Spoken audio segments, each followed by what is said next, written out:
Hello, my name's Katie. My account is Sustainable Squad, if you didn't already know. And if you follow me, you will have seen 2 weeks ago, we went to Snowdon in North Wales for an adventure weekend with a sustainable twist.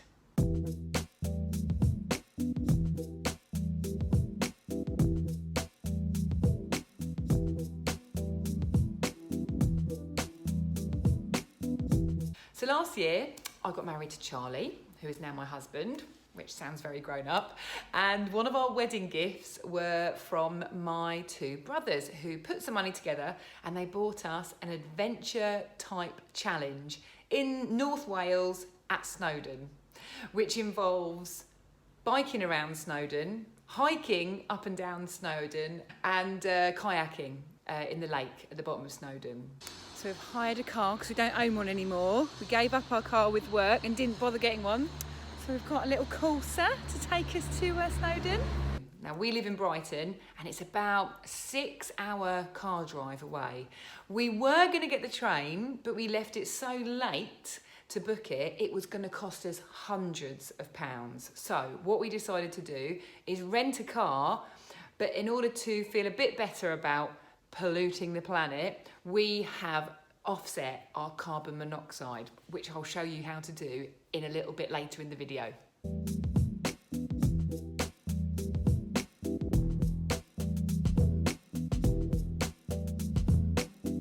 No sustainable road trip is quite complete without bringing our refillable coffee and water. Isn't that right, Charles? Yes, it is, Katie. Film me, Charles, film me. So we left Brighton on the Friday and we headed up to a place called Conwy, which is about half an hour south of Snowdon. First part of the holiday, ooh.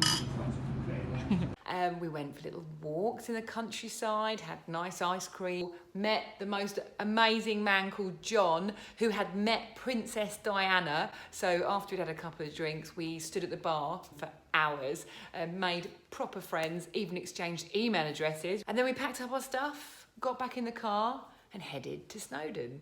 I could not resist. Look at all this shit.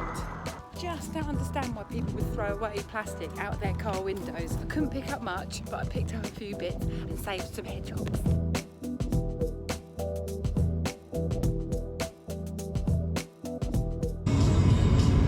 Do it, you idiot. I've had an ice cream and now we're on the way to Snowdon, where we're going to go and settle in and meet up and have a bit of a debrief about tomorrow. I'm excited, are you excited? Very excited. And what Adventurous You have done is they've sent us a link to an app called Vamos, and you download the app and it tells you everything you need to know about the trip, which was pretty handy, like maps, what the hotel is, what to bring, all that kind of stuff. So hopefully we've not forgotten anything.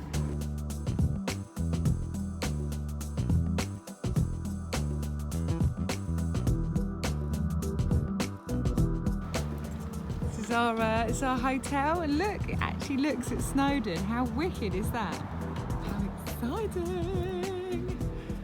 This is a Snowdon craft lager. As per usual, Charlie has gone and drank the beer. No, you've gone and drank the beer before we've cheers. Twins! So we've just had our debrief. We've met at 6:30 with the other people. So Charlie and I got the day wrong. We thought that the activities were taking place on Saturday. I didn't get the day wrong. Just to clarify, I didn't get the day wrong. There was a lot of drama in the St Lawrence household this week.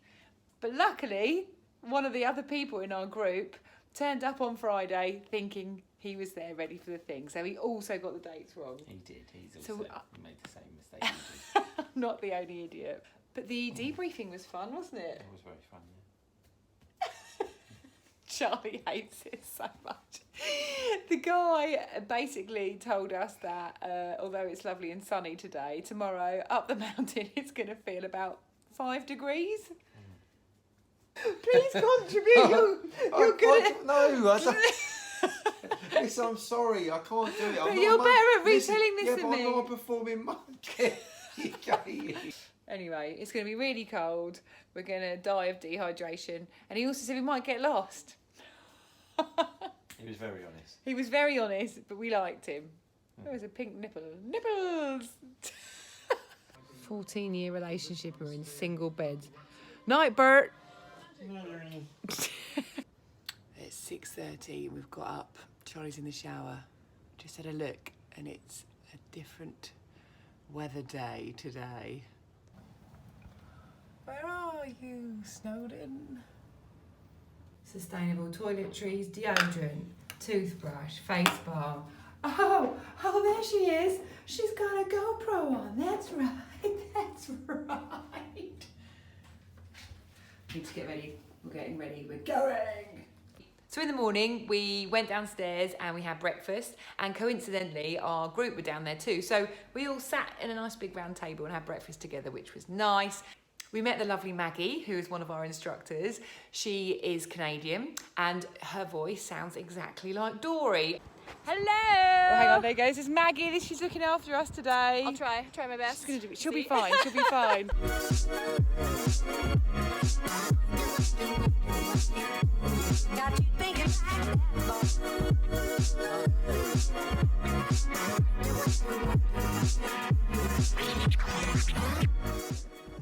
Oh shit, these brakes are a little bit sensitive.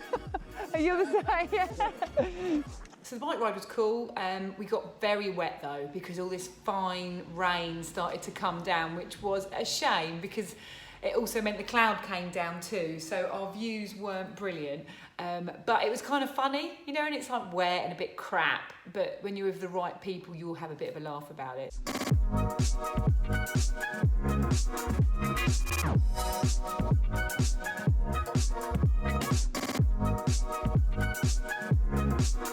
We got soaked. And when we got to the meeting point, which was a car park where the van was there with all our stuff and our packed lunches and hot urns of tea ready to pour for us, we kind of all exchanged like wet bottom stories, and you know, it's fine. You all pull together, don't you?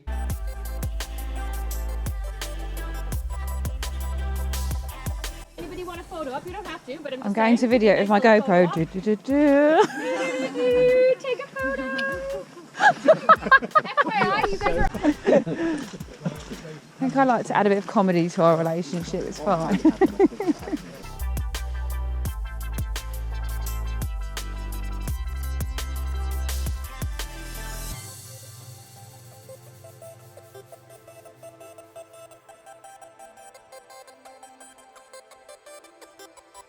What are you going to go and do?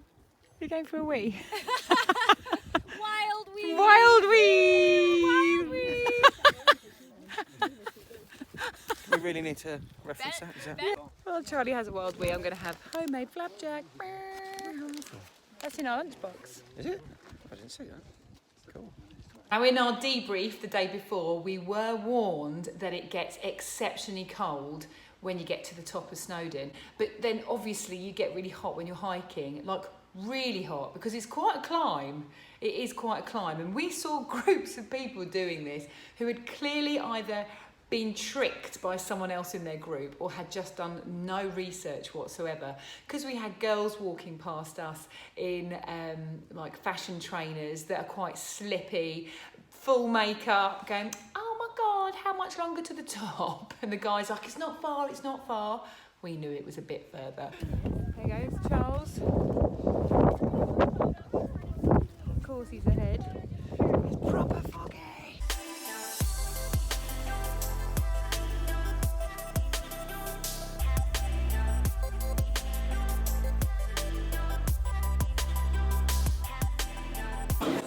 Everyone else up in Snowdon too. Wow. We couldn't see anything at all from the cafe. It was just cloud. But you're so tired by the time you get up there anyway, and so grateful to be chowing down on your lunch that it was fine. There were video screens of what it could have looked like, so we just kind of enjoyed that. They did have recycling bins, which I was pleased to see, but they did have plastic cutlery and plastic, like proper disposable coffee cups and stuff. Yeah, it would have been nice to see a little bit more, even if it was wooden cutlery would have been good. Two other unlikely types I saw up there were runners in like really small running outfits and like those camel packs of liquid, like full-on trail running up to Snowdon. Fair play, that would take a hell of a lot of fitness. And the four-legged hairy variety, dogs. There were so many dogs up Snowdon who had clearly, by the state of them, walked up Snowdon with their owners, and they were the happiest dogs you've ever seen.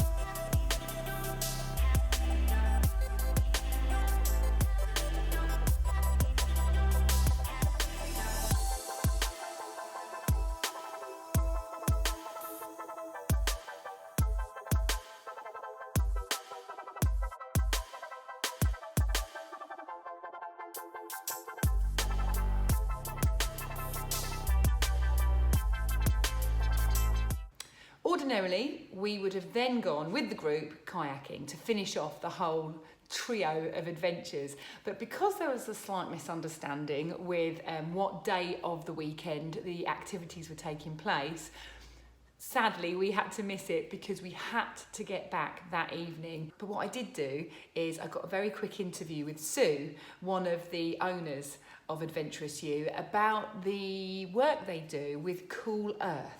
This is Sue.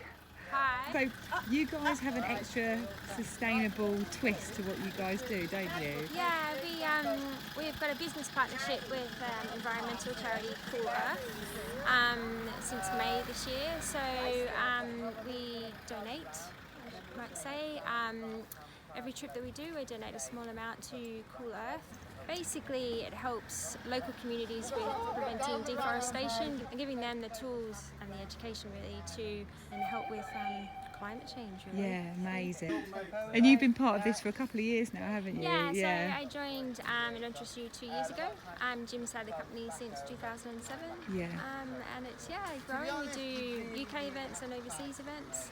And both events, we do the donation to Cool Earth. Amazing. Honestly, it's been such a well organised trip by everyone else but us. And we've had such an amazing time, so thank you so much. You're very welcome. It's lovely to meet you. Yeah, and thanks you too. For coming as well. No, my pleasure. We had such a lovely time. Not only did we go somewhere we've never been before, we were outdoors doing something adventurous, which is completely our cup of tea. And it was an experience that was gifted to us. So it was a very thoughtful experience, and we got given the chance to make our own memories, and it's just something I really rate. So in an ideal world, we would have jumped on the train, but we left it too late. Our train ticket was insanely expensive, and so we decided to rent a car, and to ease the guilt, we wanted to offset the carbon, the CO2 that our car would have produced. So, firstly, you work out how many miles you did on your trip. We did about 600 miles from Brighton to North Wales and back. Secondly, you then go to the carbon calculator online, input your 600 miles, and it tells you how much carbon you produced in your trip. Then thirdly, it translates that carbon into a monetary value of which you can invest in various different projects in order to try and balance out the carbon you've produced. And I decided to invest in replanting one tree in the southeast of England, and you get a certificate to show that you've done it too. The convenience of life sometimes means that we cut corners and we're not as green as we'd like to be, and that's when carbon offsetting is perfect. But if you can avoid producing carbon in the first place, that's always the option you should do first. So a massive thank you to my wonderful brothers, Sam and Sean, for our gift. And thanks to Adventurous You, who really did organise this extremely well and kept us briefed the whole way and looked after us, and I would highly recommend them. Thanks so much for watching this video. Do please click like and subscribe to the channel if you enjoyed going on this journey with us, and let me know if you have any adventures of your own that you could highly recommend and that you would say, yes, that should be what your next video is. Go and do that.